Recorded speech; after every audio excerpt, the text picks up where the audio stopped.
welcome to Thorough Newspaper Analysis. Today is 13th of April and this video is brought to you by LawSikho. Now, as far as the agenda for today is concerned, at the very outset, we're going to have an understanding of some of the important and relevant news updates coming from the national and international segment. This is going to be followed by understanding of two important legal news updates for today. And at the very end, we have our editorial-oriented segment, wherein we discuss important editorials for today. Today's editorial is titled as Supreme Court Agnipath Ruling, What is the Concept of Promissory Estoppel?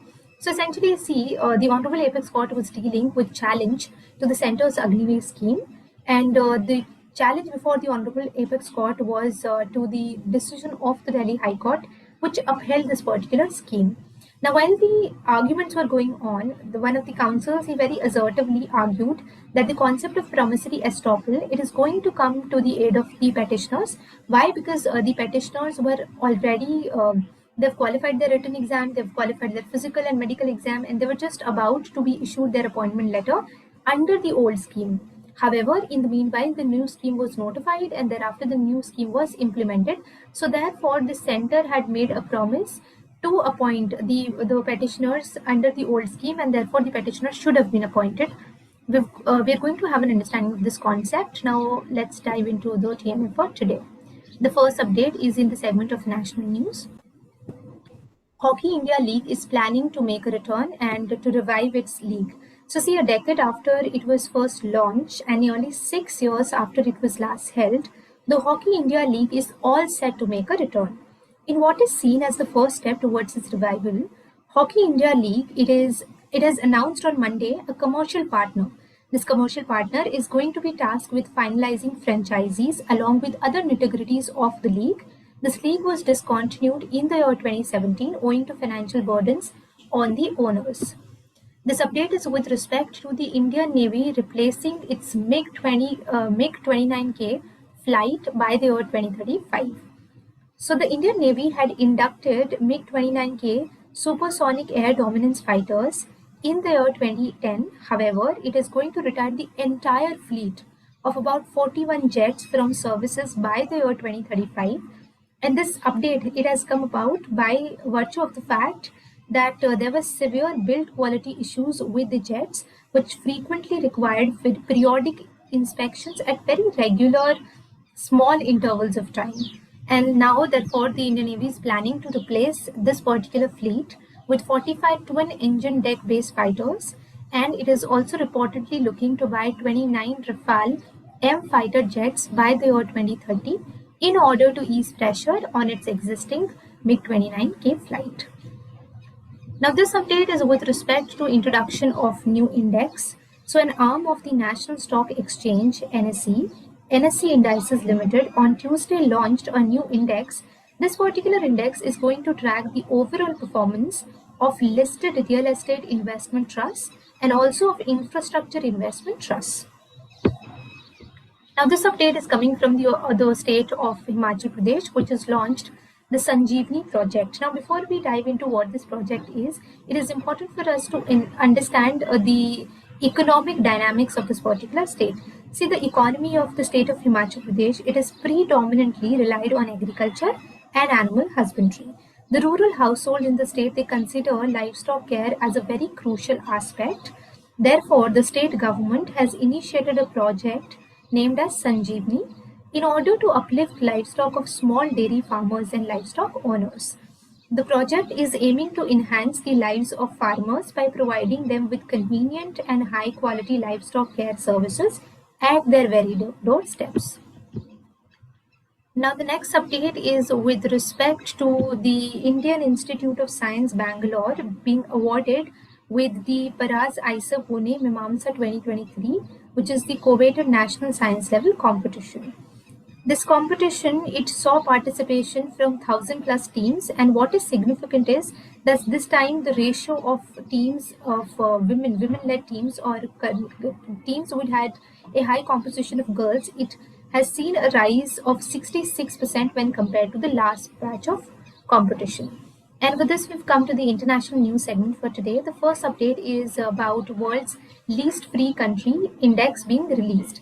So see, according to the Freedom in the World Index for the year 2023, which was published by the international watchdog called Freedom House, Tibet is the least free nation in the entire world. Tibet is followed by South Sudan and Syria, who are also some of the least free countries. UN Committee on Economic, Social and Cultural Rights, it has underlined in its third periodic review report, which was released on 6th of March, that a number of concerns pertaining to the human rights of the Tibetan people, they require the international community's serious and immediate attention. Now on 12th of April, International Day of Human Space Flight was observed.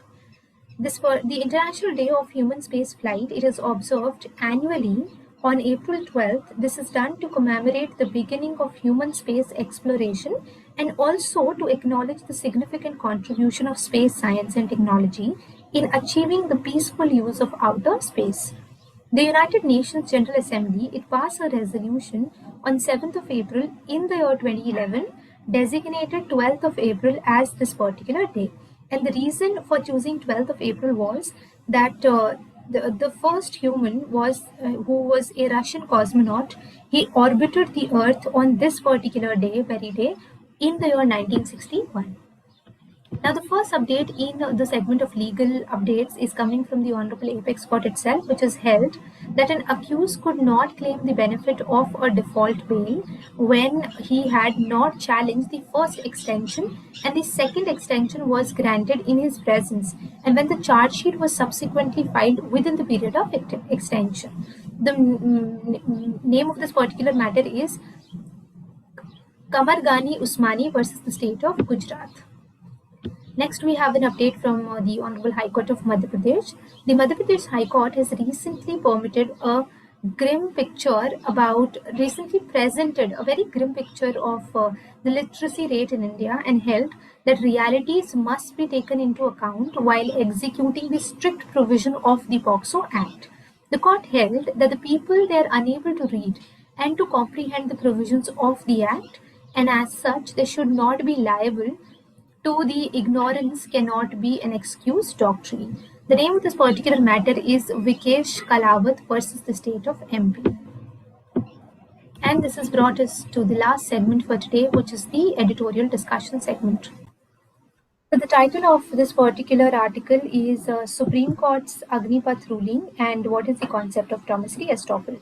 So पहले तो जैसा कि हम रोज करते हैं, we're going to have an understanding of what is the issue for today, and then we're going to have an understanding of actually what is the doctrine of promissory estoppel.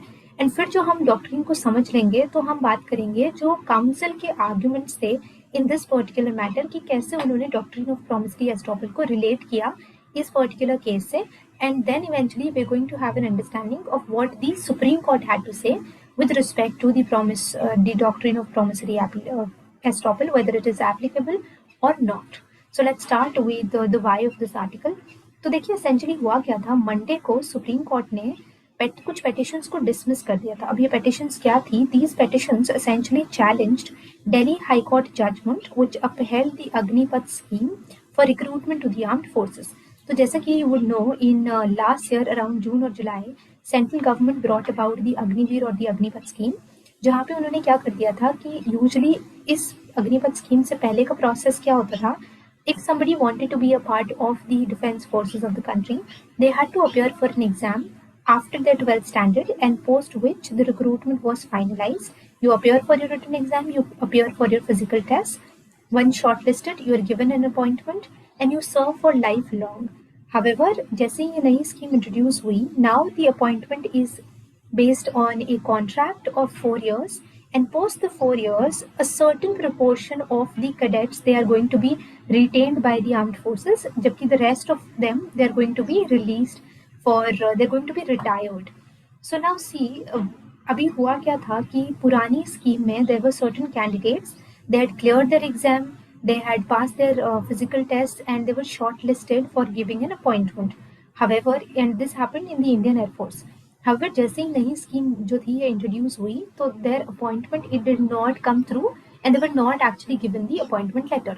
So the council, these petitioners therefore were before the High Court of Delhi पहले तो, and since the Delhi High Court upheld this particular scheme, so the High Court's decision was eventually impugned before the Supreme Court.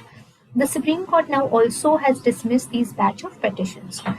Advocate Prashant Bhushan, he appeared for some of the candidates. He told the apex court the names of the he told, introduce or appraise the fact before the top court that some of the candidates, their names appeared in a provisional list for recruitment to the Air Force, but the recruitment was cancelled when the Agnipath scheme was notified.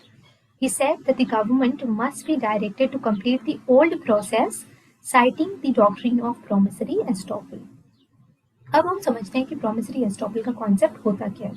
देखिए, this particular concept it developed in contractual laws, and जैसा कि you would know that a valid contract under law it requires an agreement to be made with sufficient consideration. A claim of doctrine of promissory estoppel, however, it essentially prevents a promisor from backing out of an agreement on the grounds that there is no consideration. अब हमारे पास एक case law है जो कि supreme court का decision है which dates back to 1981, जिसमें कि कुछ कॉन्स्टिट्यूएंट एलिमेंट्स आइडेंटिफाई करे थे कि if these are present then the doctrine of promissory estoppel it is going to be attracted. So we are going to have an understanding of that case law. इसका the name of this particular case law is Chhaganlal Keshavlal Mehta versus Patel Narandas Haribhai case. This is dated 1981. इस particular case में supreme court ने 3 constituents को बताया. पहला तो ये कि there must be a clear promise. So promisor must have given a clear promise, and secondly the plaintiff must have acted on such promise relying on the reasonableness of that promise. So there was a promise given and the plaintiff must have acted. Plaintiff must have put forth an action or changed his position by relying on the promise, and thirdly the plaintiff must have suffered a loss. Now let's understand कि essentially arguments क्या थे counsel के, Mr. Prashant Bhushan के. So see, he argued that a written exam, physical tests, and all of these formalities they were conducted under the old process, after which a provisional selection list was also published. They kept saying appointment letters were going to be issued, however these were postponed. He added that the candidates got jobs in BSF and other paramilitary organizations as well. However, उन्होंने refuse कर दिया उन paramilitary forces को join करने के लिए, ये सोच के कि our selection in the Indian air force is confirmed, so we are eventually going to join जब भी हमारा appointment letter is going to be issued. However, they did not say the issue of letters being postponed due to Agnipath. He added, while also adding that there was the concept of therefore promissory estoppel is going to come to the aid of the candidates. Now let's understand what the Supreme Court had to say. So see, Bhushan said that the government putting up a short list, it was short list of candidates, the provisional list government ने निकाली, it is a promise made by the government for selecting those candidates. Now the candidates refuse other jobs based on that promise, and now they must be compensated because उनको loss तो हो ही गया, because these candidates they changed their position, they acted on the promise, they refused jobs in other paramilitary forces. However, the judges they refused this argument. The Honorable Chief Justice of India, Dr. D.Y. Chandrachud, he pointed out that promissory estoppel is always subject to the overarching public interest. Then another judge of the Honorable Apex Court itself, he added that this is not a contract matter where promissory estoppel in public law was applied. It is a public employment matter. And with this, we've come to the end of today's TNA. In case you want to get access to the free study material and the TNA slides used in this particular video, I would highly encourage all of you to join our Telegram channel using the link in the description or scanning the barcode here. You may also get in touch with LawSikho using these 2 points of contacts. And the quiz for yesterday's TNA is also made available in the description of today's video. Thank you for being with us.